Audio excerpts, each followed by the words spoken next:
Type natin C for continue, then click enter. So hintayin lang natin. So ayan, nakarak nga na yung password. So ito yung password niya.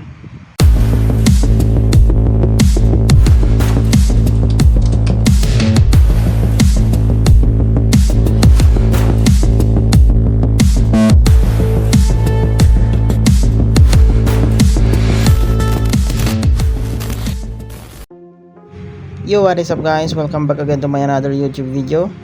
Sa video ito tuturo ko kung paano mag-hack ng Wi-Fi password with only one command. So bagong lahat, thank you for subscribing and supporting my channel. And if bago ka lang, please subscribe and pakiclick na rin yung notification bell button sa taas para pag nag-upload ako is updated ka. So without further ado, let's dive in.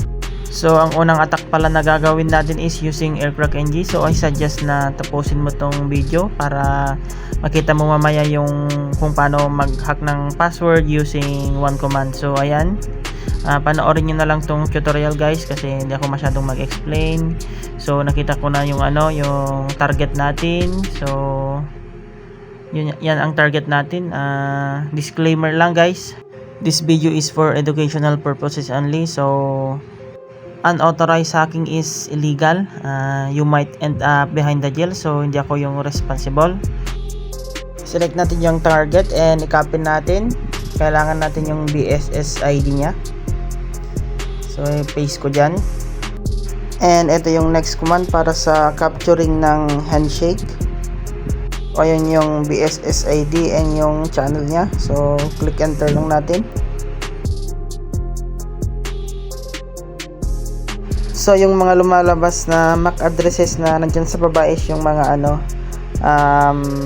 devices na nakakonect sa ating target na Wi-Fi. And hintayin lang natin na lumabas pa yung iba na nakakonect. And the more na mas madami yung nakakonect, the more na mas mabagal or mas matagal yung pag-collect niya ng handshake. Yun ang alam ko. So correct me if I'm wrong. So para mas mabilis yung pag-collect niya ng handshake, ang next step or next command is using the authentication command para mas mabilis yung pag-collect niya ng handshake. The authentication simply means forcibly disconnecting a device from a wireless network.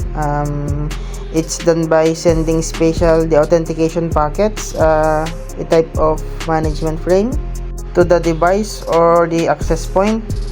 This doesn't crack the password or give access. So i-kick niya lang yung device temporarily. So ginagamit ito ng attackers para i-disrupt yung connection, to force a device to reconnect, which can help capture a WPA handshake for password cracking attempts. So proceed na tayo sa ating authentication attack using AirPlay-NG. By the way guys, abangan nyo yung mga susunod na video. So gagawa ako ng Wi-Fi router, 5G and 2G.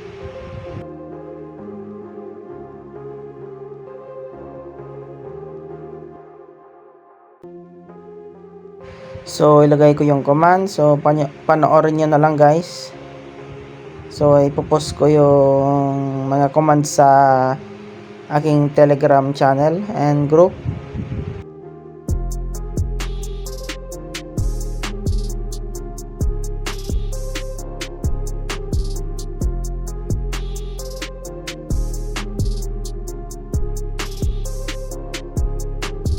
So hindi pa complete yung pag-capture niya ng handshake. So click enter natin yan.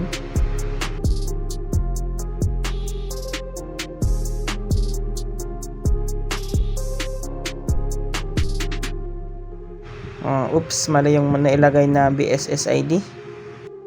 So command ulit.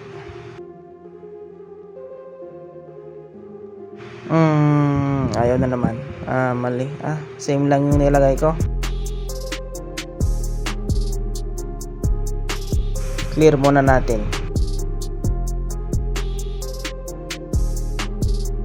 So final na to guys. So yung BSS ID kasi ng connected device yung nilagay ko. Dapat yung BSS ID ng Wi-Fi. So ayan, nagsesend na siya ng the authentication packets.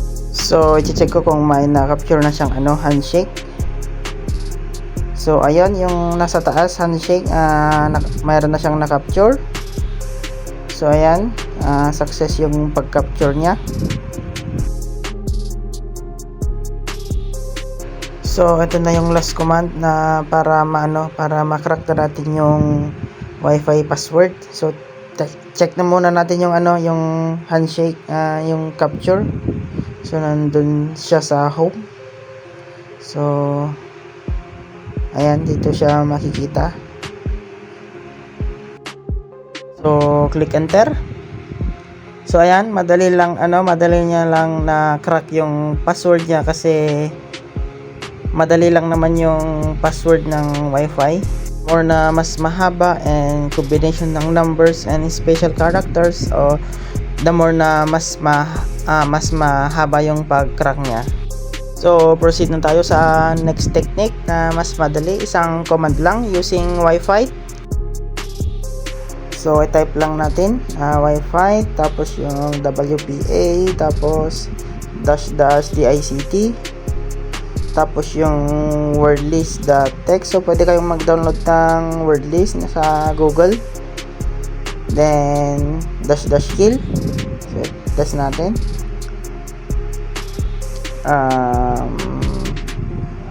Wait lang guys, so may mali sa Wi-Fi adapter ko. So try lang natin ulit kung hindi siya nag-work. Control C to quit. So ayan, ulitin lang natin. So ayaw pa rin. So pag ganito, ulitin nyo lang. So kasi sa akin parang may mali sa sa Wi-Fi adapter ko. So nakatipilik kasi yung gamit ko, version 2.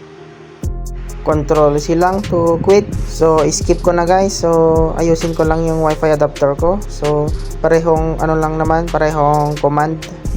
So ito na guys. So ayan.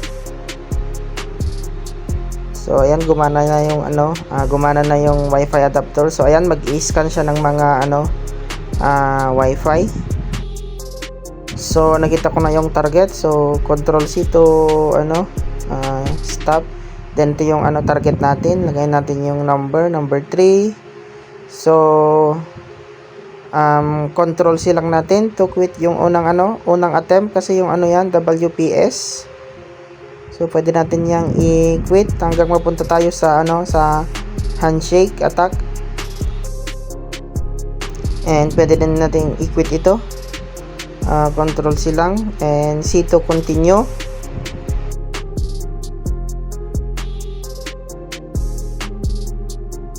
So napunta siya sa pin attack. So quit na naman natin to, and C for continue kasi wala naman naglalagay ng password na pin yung ginagamit. So eto rin, quit din natin to, control C na naman, then type C to continue.